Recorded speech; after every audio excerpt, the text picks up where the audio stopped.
very nostalgic. The radiators are still the same. The dining room smells the same. Yeah. And the classrooms are, some of them are exactly as we remember.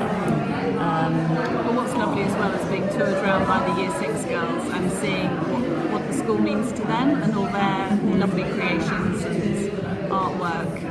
So it's really fabulous to see how it's evolved. Yeah, it also stayed the same in many ways. To be back today has been an absolute delight.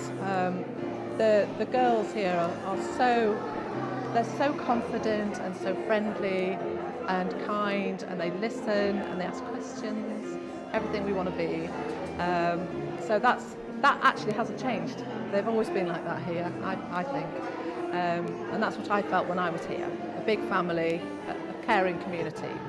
I really enjoyed it because I found it so different, because we were both, weren't we, only in the small bit in Nedham House. There wasn't Sanford House, so it was interesting to go round and see how it's changed. We come here to support things that Queen's School does, but I was at Stanley Place and then came to Nedham House, and it's quite strange because you can remember in your mind where various rooms were, and the rooms are there, but they're not doing what you thought they should be doing. So it's been really odd. I think that was a great thing about Nedham House. It opened our eyes to the world at large and the arts as well, and that's always been with us. Yes. Happy birthday, school! Did you have school bags?